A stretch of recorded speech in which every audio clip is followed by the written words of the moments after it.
E eu sei que o João marcou a vida de várias pessoas, para além destes amigos que foi construindo ao longo do seu trabalho, há aquele amigo que também teve e que faz parte da sua vida familiar. E aqui vamos começar por uma primeira mensagem desse testemunho de alguém que o tem acompanhado desde que chegou aqui aos Estados Unidos. Olá, João.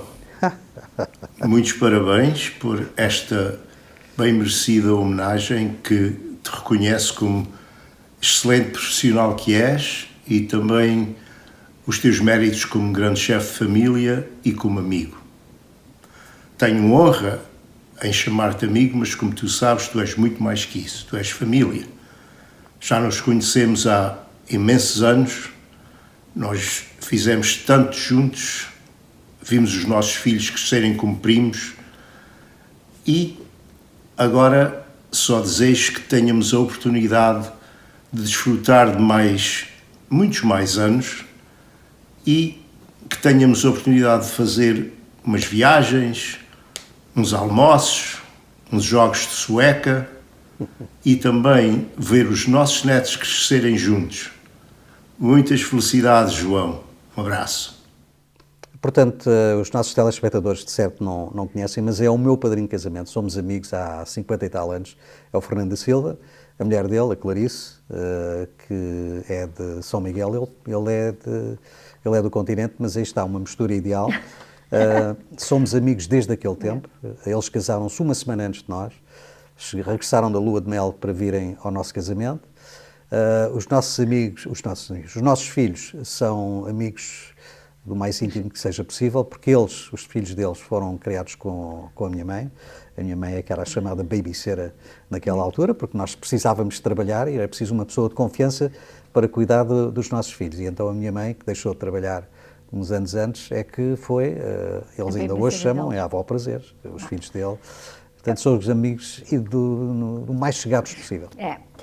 Vamos aqui ao futebol, João. Sim. Porque na tua época, e tu disseste como começaste um pouco, como é que se vivia o futebol na Nova Inglaterra quando tu te envolveste já numa fase que já estava, já havia muitas equipas, já havia essa atividade toda, mas focando na tua estreia no futebol, como é que se vivia este futebol? Portanto, o futebol vivia-se tão intensamente como em Portugal. Com a grande exceção que em Portugal estamos a falar normalmente, as pessoas são adeptas do Sporting, do Benfica, do Porto. Aqui era muitíssimo mais saudável, porque as pessoas eram adeptas de Fall River Sports, ou da Académica, ou do Bristol Sports, ou do Taunton Sports, ou do Taunton Eagles, ou do East Providence, etc. E todas as equipas tinham excelentes jogadores, porque a LASA, o seu período de ouro, coincidiu com aquela fase em que chegavam todas as semanas excelentes jogadores dos Açores. E depois, a partir daí, com o crescimento da LASA e a expansão da LASA, a LASA começou a ser muitíssimo conhecida. Era a melhor, isso não há mais pequena dúvida, era a melhor liga de futebol semi-profissional, porque os jogadores eram pagos, dos Estados Unidos. Os árbitros nacionais tinham que arbitrar jogos da LASA para poderem aspirar a arbitrar jogos de seleções. O árbitro americano que foi ao Mundial de Itália era um árbitro que se fez na LASA, Vinnie Mauro, um árbitro fantástico, e os jogos eram guerras. Aquilo era uma rivalidade tremenda em todos. Era uma guerra saudável. Uma guerra saudável. O que é que tu mais gostavas de fazer? O que eu mais gostava de fazer era precisamente isso, era o convívio com os jogadores, e era porque eu, a certa altura, passei a ser uma espécie da cara da LASA, porque eu escrevia para o Providence Journal, para o Herald News em Fall River, para o Taunton Gazette em Taunton e para o Standard Times em New Bedford, para além de escrever para o jornal. Portanto, quando havia necessidade de falar sobre a LASA, eu é que era a pessoa que era indicada. Mas para além de escreveres, também relatavas. Relatava. Isso foi um gozo. Experiências interessantes. E então eu dava o relato e o Dinis Paiva era o comentador. E nós tínhamos uma equipa aqui no Rádio Clube Português, acho que já não existe, era uma estação na altura, portanto foi a criação de António Alberto Costa, que é um nome que devia ser muito recordado na nossa comunidade, porque foi extremamente importante, teve um papel essencial, porque trouxe o Portuguese Times para a nossa comunidade, ele é que teve os primeiros programas de televisão, ele é que criou a WGCY, que depois passou a ser a WJF-FM, e o senhor Manuel Fernando Neto era o proprietário da estação e, portanto, o que nós fazíamos era, eu e o Diniz deslocávamos, às vezes ia só eu, deslocávamos a um dos campos, aquele que nós considerávamos ser o jogo mais importante, o jogo da jornada, e depois tínhamos uma equipa que ia cobrir os outros jogos, incluindo o Jorge Moraes, que deu os seus primeiros pontapés na rádio, por assim dizer, fazendo parte dessa equipa. Havia uma equipa e havia esse trabalho, sim, tudo de campo. E qual foi o sentimento que ficou quando tudo isto acabou, João? É um sentimento, acima de tudo, de tristeza, porque houve jogadores na LASA, nós tivemos jogadores que foram campeões do mundo a jogar na LASA, vários campeões do mundo. E havia naquela altura jogadores que, se fosse hoje, com o nível que eles tinham, estavam a jogar na MLS sem a mais pequena dúvida. Sem a mais pequena dúvida. Eram jogos absolutamente fantásticos. E é interessante que há jogadores que estiveram na LASA que depois acabaram por ter cargos extremamente importantes. Um que eu me lembro era um jogador nigeriano, Michael Imanolo, que chegou a ser o diretor técnico do Chelsea, da Inglaterra. Portanto, saiu daqui, passados meia dúzia de anos, estava na Inglaterra à frente de um dos maiores clubes do mundo. E teve a sua base, a sua criação naquele ambiente, aqui na LASA, no meio da comunidade portuguesa. E depois os jogadores que vinham de fora, que não eram portugueses, reconheciam e apreciavam que isto apesar de ser uma liga portuguesa, era uma liga extremamente importante, que lhes deu grandes oportunidades a eles. E é aqui neste tema futebol que eu não podia deixar de passar essa mensagem também de alguém que colaborou contigo de alguma forma, que é o senhor Afonso Costa. Pois. Falar do meu amigo João Gonçalves é fácil. Porém, encontrar os adjetivos que vão ao encontro, enfim, da estatura que o João tem, em termos intelectuais, e o muito que ele fez nestes anos todos em prol da comunidade, é mais difícil. No meu caso, torna-se outra vez mais fácil, convivemos anos com ele. Começámos juntos a fazer a página desportiva do Jornal de Forever, de part-time na ocasião. O João tinha acabado de sair da universidade e eu trabalhava no glorioso Chape de Verga. Entretanto, os anos passaram-se, o João deixou a carreira de professor para abraçar a carreira de oficial de diligências do Tribunal de Forever, em boa hora o fez, porque dei-lhe a oportunidade de ajudar muita gente. Criámos uma amizade muito sólida e já agora, se alguém anda à procura de um amigo leal, de alguém que possa confiar, eu dou-lhe o número de telefone de João Gonçalves, porque ele é realmente um indivíduo espetacular. Tem um defeito, é de Sporting, mas acabei por ficar mais ou menos bem, porque a Luísa, com quem ele casou, é de Benfica e quando ele se desmancha um bocadinho, a Luísa toma conta dele. Portanto, o João é uma joia de pessoa. Eu acho que foi aqui e ali meio desperdiçado pela nossa comunidade. O talento dele como tradutor, a vontade dele em ajudar e aparecer é absolutamente extraordinária. Mas é o que é. O João, ambos estamos reformados, convivemos juntos, porque entretanto, quando ele veio para o tribunal, ficavam ao pé da agência Sagres e isso dava asa que a gente almoçasse todos os dias juntos, etc. Além disso, temos algumas viagens através do futebol, sempre agarrados ao Benfica, não é? Porque o Porto ninguém queria ir, porque a gente tinha medo do Porto. E pronto, quer dizer, é realmente um homem espetacular e eu tive muita sorte em ter um amigo como o João Gonçalves. Ora bem, portanto, não foi só no Jornal de Forever que nós colaborámos. O Afonso se apresentou o desporto no Portuguese Channel durante muitos anos e quando ele não podia estar, muitas vezes era eu que fazia o lugar do Afonso. Tivemos muitas viagens, aquela talvez mais, eu acho que há duas mais memoráveis. Uma fomos ao Giuseppe Meazza, que é o San Siro Stadium, em Milão, ver a seleção de Portugal com a seleção de Itália, que era um jogo em que nós precisávamos de ganhar para conseguirmos o apuramento para o Mundial de 1994, que foi disputado aqui nos Estados Unidos. E Portugal perdeu, tinha uma geração, era a geração de ouro, o Luís Figo, João Pinto, eram jogadores absolutamente espantosos, mas essa foi espetacular. E uma outra, foi uma deslocação que nós tivemos a Londres para ver o Benfica jogar no estádio do Arsenal, e o Benfica ganhou por 3-1 e foi onde nós aprendemos muito sobre o que é, portanto, viver o desporto. Ou seja, o Benfica foi à casa do Arsenal ganhar por 3-1, num jogo que os nossos espectadores, que são adeptos do Benfica, então se lembram de certeza absoluta. O brasileiro Isaías marcou 2 golos e no fim do jogo os adeptos do Arsenal aplaudiram o Benfica. Aplaudiram a qualidade do futebol mostrado pelo Benfica. Em Portugal não se vê isso, infelizmente. Mas foi, isso são coisas que ficam marcadas. Yeah.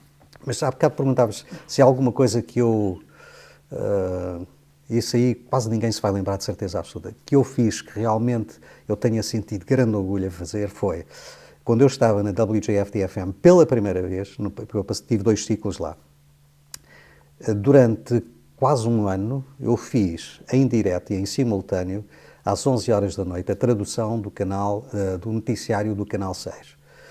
Porque a WGFM estava na Union Street e os estúdios do Canal 6 eram cá em cima, ao cimo da rua. Eu, às 10h30, fechava o estúdio, punha uma bobine com um programa gravado, ia a pé buscar o script do apresentador do noticiário, vinha novamente para o estúdio, tinha um televisor à minha frente, aos escutadores na cabeça, não ouvia o que eu dizia, e à medida, quer dizer, enquanto tinha o chamado script, a coisa era relativamente fácil, mas depois, entretanto, houve um assalto em Cranston. Agora o repórter não sei quando está em Cranston. O que é que este gajo vai dizer? Lá. E então fiz aquilo durante pelo menos 9 meses. Extremamente difícil, mas a reação na altura foi uma reação espetacular, porque as pessoas estavam em casa a ver um noticiário do Canal 6 na televisão e estavam a ouvir a minha tradução em simultâneo. Quase em simultâneo. Mas vem ao encontro daquilo que eu ia dizer. Eu tenho aqui um tema que é a comunicação social. E ia perguntar ao João, essencialmente, todas as suas participações, porque tu trabalhaste para o New England Patriots, right? Sim. Foste New England Revolution, sim. O jornal, WGFD, etc. Tu, a cara bem conhecida e já foste várias vezes apresentador ou mestre de cerimónias, que nós dizemos aqui em vários eventos ligados à comunicação social. Ia dizer qual é que tinha sido 1 ou 2 projetos ou 2 momentos que tivessem marcado. Um deles foi sem dúvida este. Sim. Esse não foi reconhecido e as pessoas já não se lembram, etc. Mas aquele que me desse mais prazer foi esse. E depois, poder trabalhar para os Patriots durante um ano, eu também aprendi imenso com isso. Porque para já é um desporto que não é muito conhecido em Portugal, não tem grande popularidade. Mas a possibilidade de estar no balneário com estes monstros do futebol americano que nós adoramos, etc., que são monstros. Quer dizer, eu fazia entrevistas em pé assim, parecia que estava a entrevistar uma árvore. Foi um ano e depois foram campeões, conheci jogadores como Tom Brady, Robert Gronkowski, e vi uma fase diferente portanto, atletas profissionais, alguns muito senhores de si que não ligavam nada a ninguém e outros extremamente humildes. Um dos jogadores dos Patriots que mais me marcou foi o Devin McCourty, que na altura era o capitão da equipa defensiva dos Patriots. E o que acontece, quem nunca viu, quando acaba o jogo, primeiro há 2 ou 3 conferências de imprensa cá fora e depois a cabine, uma cabine enorme, quer dizer, quem vê uma cabine de uma equipa de futebol português e depois vê uma cabine daquela, parece que estamos num armazém, não há exagero. E o que acontece é que os jogadores, à medida que saem depois de tomar banho, os elementos da comunicação social concentram-se, ficam completamente rodeados. Mas, por exemplo, 30 ou 40 jornalistas. E o Devin McCourty era uma pessoa impecável. Respondeu à primeira e na altura havia uma rapariga brasileira também que colaborava na página de português dos Patriots e nós queríamos entrevistar o Devin. Ele passou meia hora com aqueles 30 da bocado. E agora eu fui ter com o diretor de comunicações dos Patriots e disse: algum problema? Não, nós queríamos falar com o Devin, mas qual é o problema? Vocês trabalham para os Patriots? Não trabalham para os Patriots? Sim. E chegámos lá e ele disse: olha, desculpe, mas nós assim muito envergonhados, desculpe, não leva mal, não sei quanto. E olhou e disse: vocês, em português, os Patriots têm uma página em português, têm. É? Eu não sabia. Então, mas qual é o problema? Não, é que nós queríamos fazer a entrevista ao senhor, mas... Não, então... eu trabalho para os Patriots, vocês trabalham para os Patriots e eu vou dizer que não. Perguntem mas o senhor já... É o tempo que for preciso. Uma pessoa espetacular. E eu aprendi que realmente há pessoas em Portugal que gostam de ver o futebol americano, agora a Sport TV já transmite, etc. Mas só a possibilidade de estar naquele ambiente, naquele balneário, naquela que na altura era a franquia de maior sucesso do desporto norte-americano, foi uma experiência absolutamente impagável. Eu acredito. Passando, e eu não podia, porque o programa está mesmo a terminar, eu não poderia deixar de ir um pouco ao lado mais pessoal. Como é que o João conheceu o amor da sua vida? Na universidade. Eu já lá estava, ela não estava, ela estava no liceu na altura. Tínhamos amigos em comum, conhecemos, fomos namorando. Entretanto, nós éramos uma grande família. Naquela altura, os alunos portugueses da UMass da ATMAT eram muitos, eram centenas, mas tínhamos grupos em que éramos muito amigos. Depois, de onde é que é? Este é desta zona, estou até da outra zona. Fomos conhecendo, namorámos, casámos. Hoje tenho, felizmente, 2 filhos que eu adoro e 2 meninas, que eu nunca tive menina nenhuma, nunca tive filhas, só tive filhos. 2 netas. E um neto. Mas hoje tínhamos que ter aqui a nossa Luísa. Pronto. Olá, João. Tens sido sempre um modelo exemplar para os nossos filhos. Hoje são homens de trabalho e de grande respeito. Aprenderam pelas tuas ações em casa e fora. És a minha âncora no alto mar, pois acalmas-me em momentos de tempestade. Obrigada por tomares conta de mim em momentos de doença. Sempre muito orgulhosa por tudo que fazes.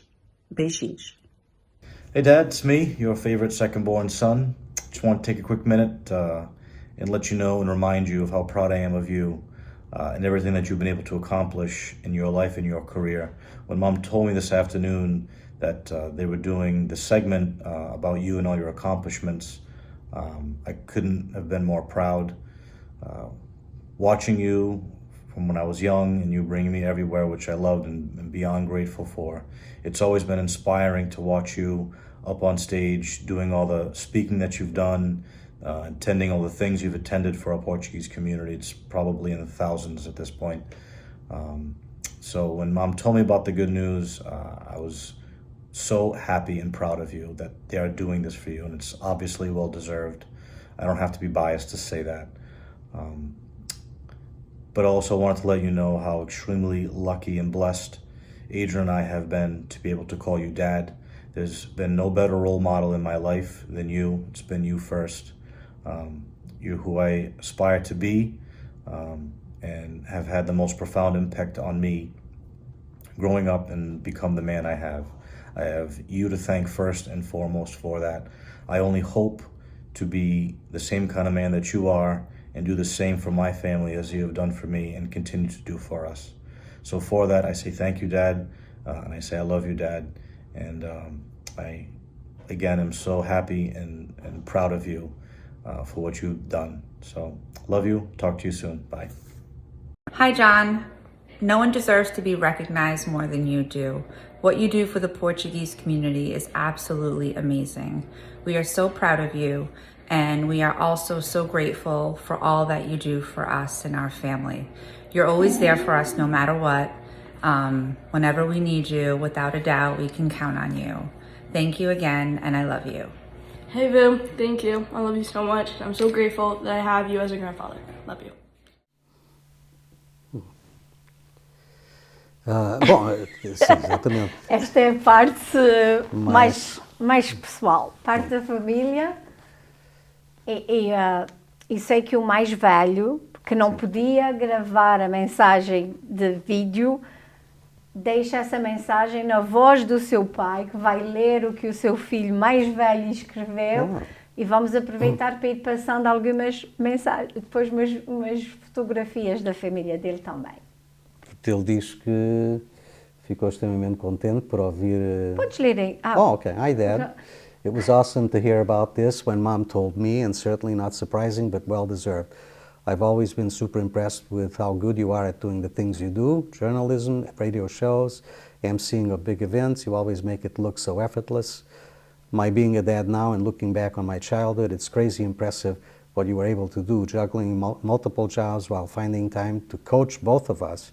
and even taking it to the next level, being president of the league because you saw things needed fixing and you could make it happen. You were always there for us when we needed it at the most critical times while growing up. There's no better example we could have to teach us to be men and fathers, so thank you. I'm so proud of you and I love you. Yeah? Que ele não pôde falar porque ele estava super ocupado. Sim. Ele é engenheiro e eu sei que ele tem uma vida também. Sim, muito ocupada, porque ele está agora a passar por aquilo que eu passei, ou seja, os filhos dele estão extremamente envolvidos no desporto e nós fazíamos era isso, eu ia para um lado, a minha mulher para o outro. Mas em relação àquilo que eu consegui fazer, portanto, o principal impulsionador de tudo isso foi este ambiente familiar que eu sempre tive. Se a minha mulher não fosse uma pessoa tão compreensiva como é, e aceitasse a ausência do marido em certas alturas em que ela era pai e mãe ao mesmo tempo, e se os meus miúdos também não compreendessem porque é que por vezes, em alturas importantes eu não estava presente, eu não tinha conseguido fazer nada. Portanto, isto é o que eles chamam uma tempestade perfeita da ligação entre os pais e os filhos. E eles também reconhecerem que tudo o que tu fizeste por eles. Exato. Por isso, João, fica Muito aqui obrigado. esta pequena, mas é mesmo pequenina, para o tanto que tu mereces. Essa pequena homenagem e a oportunidade de nós, comunidade, publicamente podermos dizer o nosso muito obrigada ao João por tudo o que já fizeste, continuas a fazer e que ainda tens muito, muito mais para fazer, sem dúvida. Olha, eu agradeço imenso porque normalmente este tipo de reconhecimento é feito quando as pessoas morrem. As pessoas depois de morrerem são absolutamente fantásticas. É verdade. Enquanto são vivas ninguém se lembra disso. Portanto, eu agradeço. É realmente interessante, mas o que toca mais é ver portanto, as declarações da minha mulher e dos meus filhos. Isso. E dos amigos, porque eu nesse aspecto sou uma pessoa com muita sorte. Sou um sortudo e eu reconheço isso. Mas e tenho muitos amigos, não são apenas estes. Mas o sentimento aqui é recíproco. Sim. Todos eles também te consideram um bom amigo. Nós te consideramos um bom amigo. Não, isso é sempre agradável de ouvir. E acho que é o melhor reconhecimento que nós temos, é esse. Exatamente. Pronto. Por isso, João, obrigada. Muito obrigado, eu.